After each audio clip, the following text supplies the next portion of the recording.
Welcome everyone to another episode. Now this is my first generation CTS-V. I've owned this vehicle for just under 1 year, and the absurd thing is, in that 1 year, I've placed just 600 miles on this vehicle. That's it, which is lunacy because I paid $12,000 for the vehicle, then the cost to insure it, to ship it, to tag it. I'm at almost $14,000, and I think for 14 grand, I certainly could have had a lot more fun with something else, but there's a very good reason behind that. We have done some work to the vehicle. We updated the harmonic balancer, which is a well-known issue on these vehicles. Took care and really updated the starter with a late model starter that you find on Cadillac Escalades and GMC Sierras and so forth. Took care of plugs, wires, updated, and really took care of the steering wheel last week. So slowly getting this thing up and running. But the biggest drawback and the reason why I haven't really enjoyed this vehicle is because of a nasty vibration.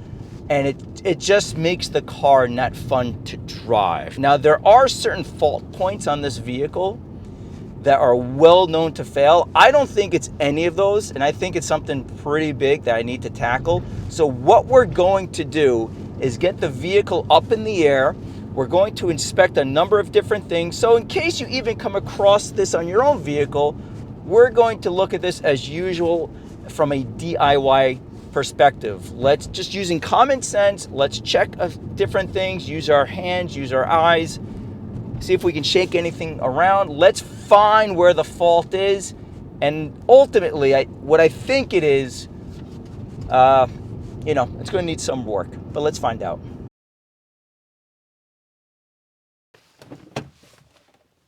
Uh-oh. Uh-oh. Hui! Yo. Yo. Yo.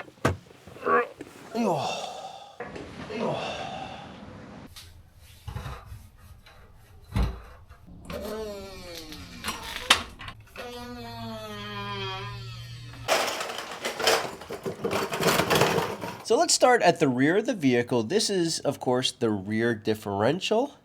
If this is all new to you, these are your axles, and this is your prop shaft. Okay, I actually have something to show you on the prop shaft, but I do hear some clunking sometimes, and a very well-known fault on these vehicles, even on your vehicle, if you hear clunking at the rear, sometimes the mount fails. And then right there, we can clearly see this rear differential mount needs to be replaced.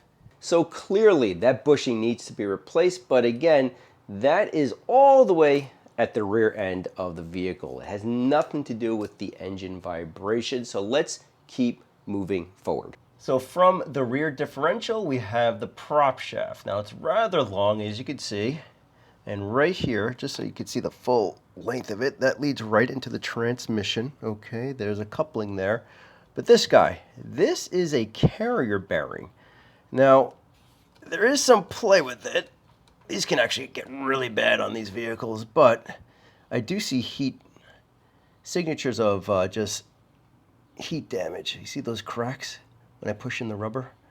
This really should be replaced as well. Again, since I'm here, a very good time to do this. So clearly it's a good idea to replace the carrier bearing. Typically you may hear rumbling, some vibration. I don't have any vibration in the tunnel inside the cabin, but nonetheless, since the vehicle's like this, good idea to replace it. So let's keep on moving forward, and we're almost done with today's video. Don't want to take too much of your time, but right here we have the transmission mount.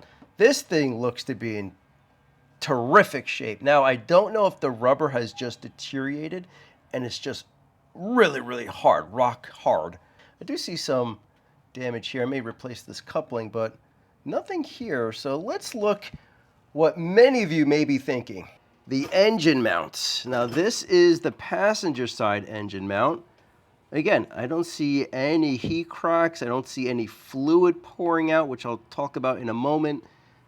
It seems to be in really nice shape. Now, the records I have for this vehicle state that these mounts were replaced over 10 years ago under warranty by a GM dealer. It was sold as a certified pre-owned vehicle, but look at the driver's side, I just don't see any damage here whatsoever.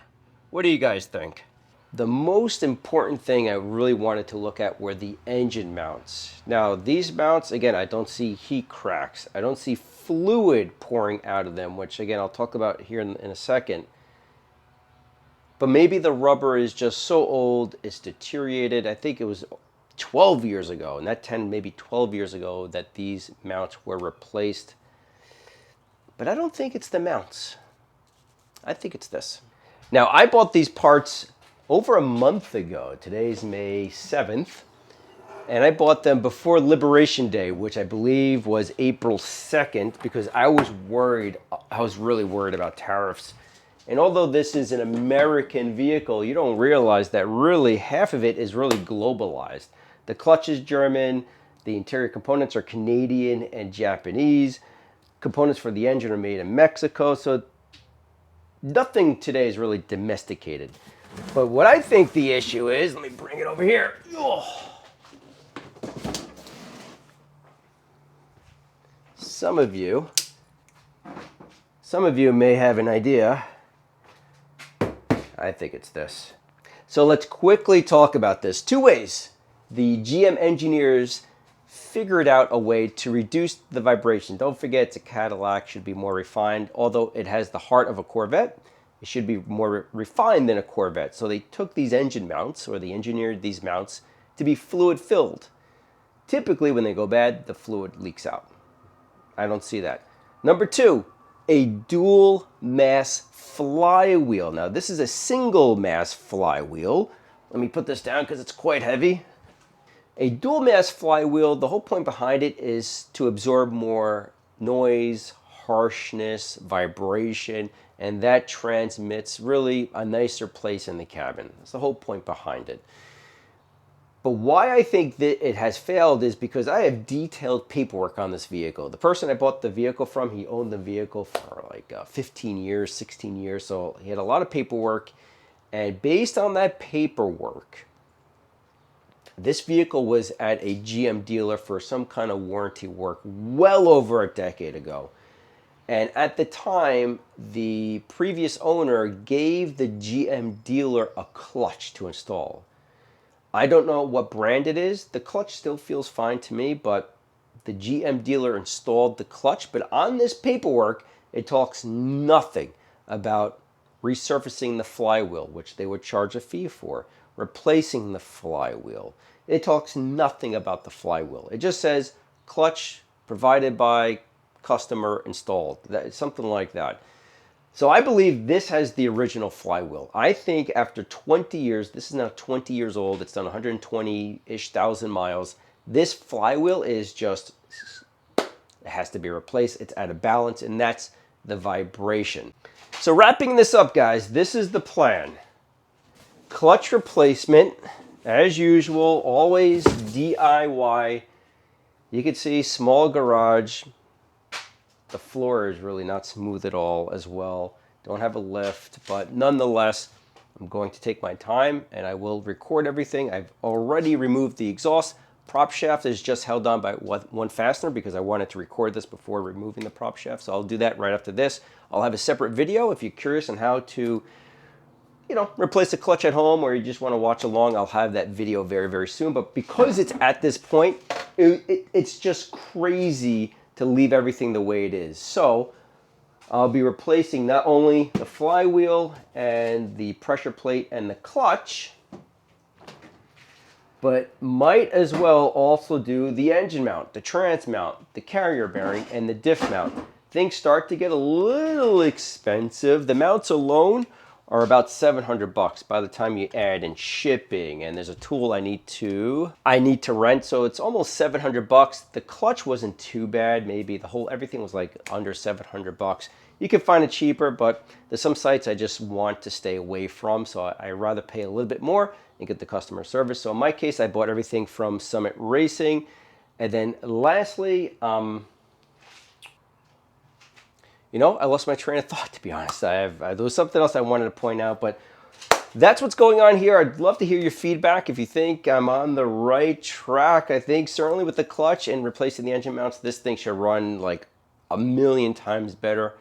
Crossing my fingers, hope to get this done soon. I just have to get trans jacked tonight and remove this transmission and get this thing up and running. As always, thank you very much for watching. Hope to see you in the next episode.